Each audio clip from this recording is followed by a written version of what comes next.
Гледате Македонија наутро, а овој блок по 9 часот го започнуваме со тема симбиоза на уметност и човечка креативност. Односно, го пречекуваме и третиот гостин утринава во нашата програма со цел да дознаеме за неговата работа и неговата уметност, како ја изразува на тело. Body paint или сликање на тело. Автоматски значи дека во студио го пречекуваме Бојан Ковски.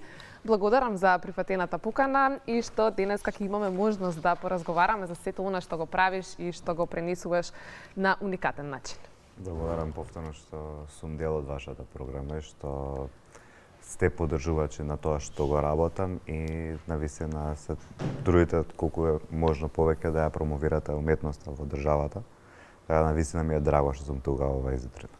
Ги зборуваме за се она што те инспирира и за целиот процес на изработка на сето тоа што го правиш и да нагласам дека освен боди артот и сликањето на тело се занимаваш и со многу други гранки во уметноста, меѓутоа она што секогаш најмногу го привлекува вниманието кај пошироката публика е токму тоа сликање на тело. Ќе имаме можност да погледнеме и прекрасни инсерти, па првенствено како се роди твојата љубов кон овој дел од уметноста и како започна да го правиш тоа? Љубовта кон уметноста кај мене мислам дека вродена, што од дете тоа го работам долго време, но сликањето на тело како дел од моето творештво што го работам веќе долго време, дое пред 10 години. Значи во 2015 година декември беше првиот body paint кој што јас го изработев. Тоа беше една година после моето дипломирање на факултетот за ликовна уметност во Скопје. Дојат сосема спонтано од моментот на гледајќи серија до момент на ти не можеш да го направиш ова, до момент на од инат ќе го направам и се роди нешто во мене кое што ме тераше као чекај малце, ова е нешто што можам да го истражувам и врз што јас можам да продолжам да творам.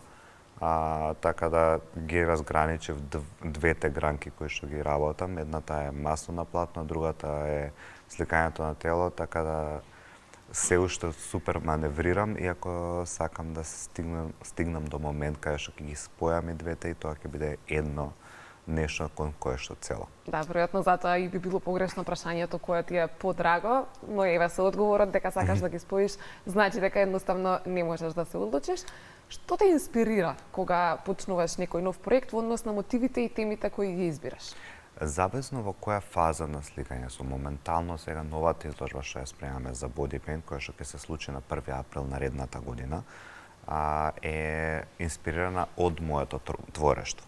До сега сите изложби што сум ги правил, проекти кои што сум ги работел, били инспирирани од најразлични работи кои што на мене ми се случувале или кои што мене ми инспирирале, нешто сум видел што ме инспирирало да го направам тоа што сум го направил. Моментално на самата изложба на која што работам се навраќам назад на сите дела кои што јас ги имам до сега направено, што е доста емотивен процес у последниве неколку недели како што се планира самата изложба, затоа што се навраќам на ствари кои што ги неам видено со години.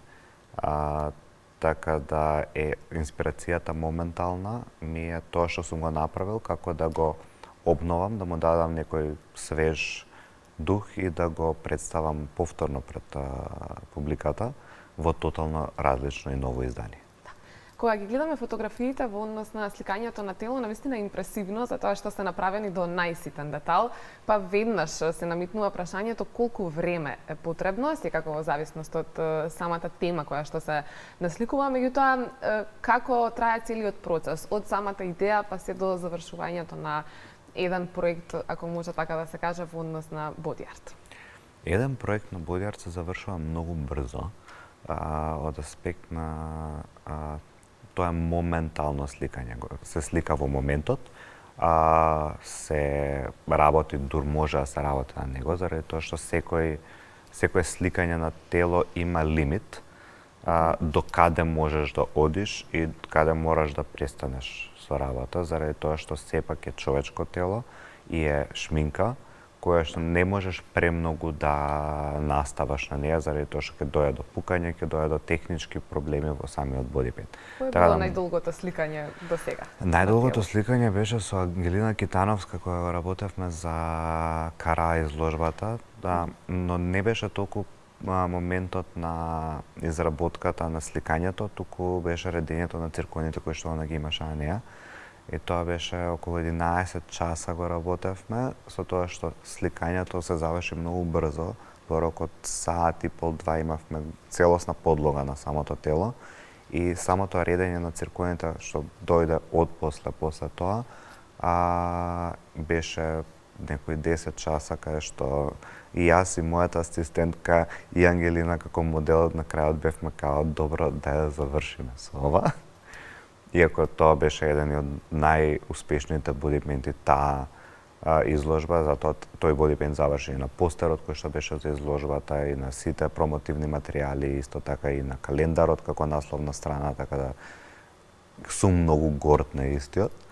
И секако дека ќе биде дел и од новата изложба која што ја спремам, за тоа што е нешто на кое што сакам повторно да се посветам и сметам дека може да се изведе подобро и со повеќе циркови. Како луѓето, односно моделите кои што во тој даден момент се твоето платно за сликање, односно нивното тело, како тие реагираат на самиот процес и нивното доживување? Затоа што веројатно со секој е различно искуството, и можеш да ни споделиш, и вообичаено со тоа секогаш кампањи дел од нив се познати личности, како го доживуваат сето тоа, како го коментираат на крај? До сега секогаш сум имал позитивно искуство, така да не сум имал било каков негативен момент, посебно не со моделите. Секако, секој модел кој што работел до сега до мене, бил информиран за како оди процесот, што, како се дешава.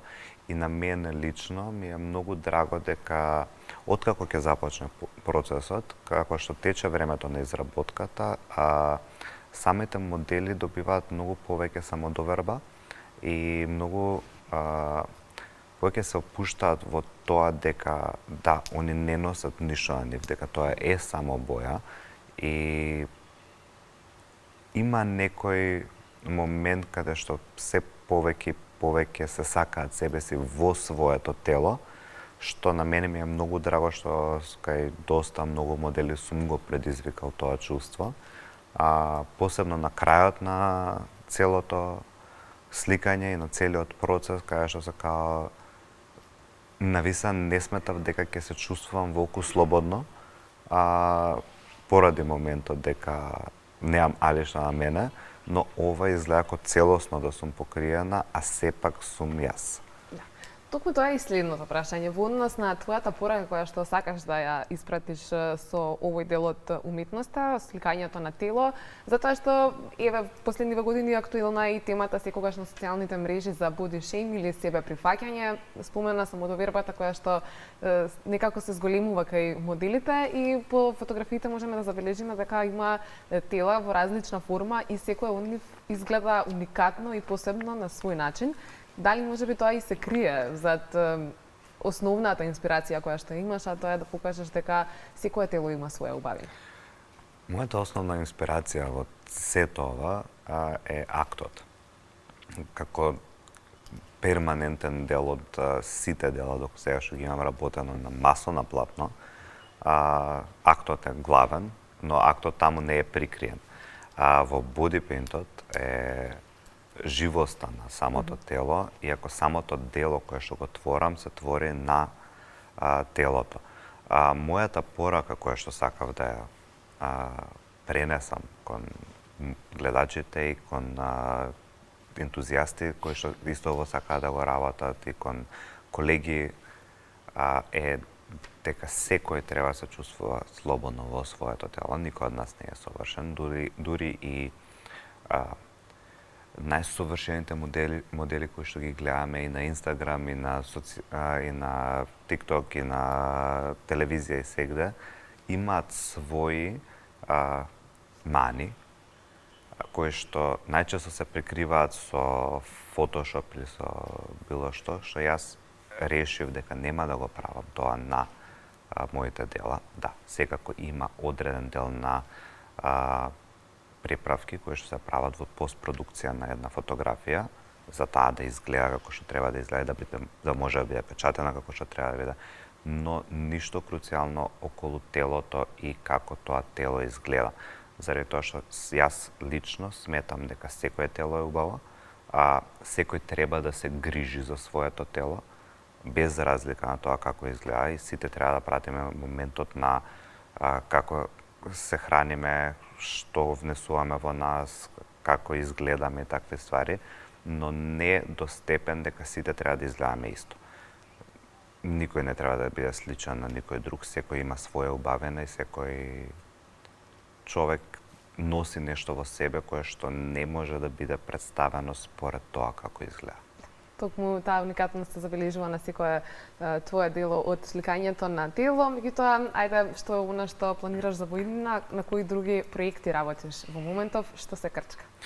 Како што кажав, сега ја спремам изложбата за 1 април. Тоа ќе биде по повод 10 години постоење. И за тоа се крчка една книга моментално, која што се работи на боди пейнт во Македонија и кои други уметници се бавеле со боди пейнт во Македонија, што јас имам направено за боди пейнт во Македонија и општо како правец кај нас во државата, што до сега немаме таква книжка каде што други нови генерации можат да испитаат, освен тоа што може да се види на интернет. Сега најбрзо во сабота излегува првото видео.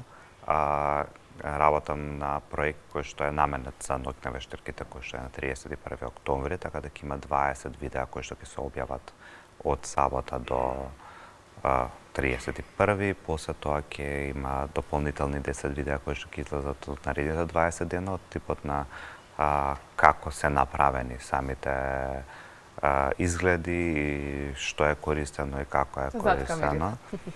Да, буквално, мислам дека дури тие видеа ќе бидат доста поинтересни, затоа што има многу смешни моменти кои што се случуваат. Посебно со партнерот за овој проект кој што ми е, кој што цела моја кариера јас доста работам со нивните производи. Тоа ќе биде откриено во сабота, ќе видите со кое партнерство на овие видеа. Така да тоа е нешто што можам да најавам, што најбрзо сега ќе се случува. Посакувам многу среќа за се она што следува, меѓутоа само на кратко пред да го заокружиме разговорот, веќе спомена за идните уметници кои што би сакале да се занимаваат со оваа гранка или оние кои што сега се на почеток, така што каква ни е културата и уметноста во Македонија, на кое ниво во делот на она што ти го работиш и каде треба да се развиваме, кој дел ни недостасува најмногу тука? Јас мислам дека ние имаме многу талентирани уметници во нашата држава, почнувајќи од луѓето со кои што имам студирано, до новите генерации кои што сега излегуваат. Сметам дека може нашата држава да се развива многу на културно ниво. За жал, не сме доволно поддржани од институционално, готово зборано. Прашањето, кој е советот да не се откажат сите оние кои што се талентирани и веќе започнале да одат на тој пат, меѓутоа условите од страна може би ги спречуваат? Сметам дека не може да се откажеш од тоа што го сакаш. Например, јас работам ова заради моментот што јас ова го сакам, ова е мојот пат. Така да секој има свој пат и секој има што треба да изоди за да стигне до таму кај што е. И сметам дека никој не сме да се откаже од тоа што има желба да го прави во животот и за што е стварно талентиран во животот. Затоа, на пример, на 1 април на изложбата ќе има клубски грант кој што ќе биде паричен износ и целосна поддршка во спремање на својата прва изложба за уметник кој што ќе биде 3-та или 4-та година на факултетот за ликовна уметност во Скопје.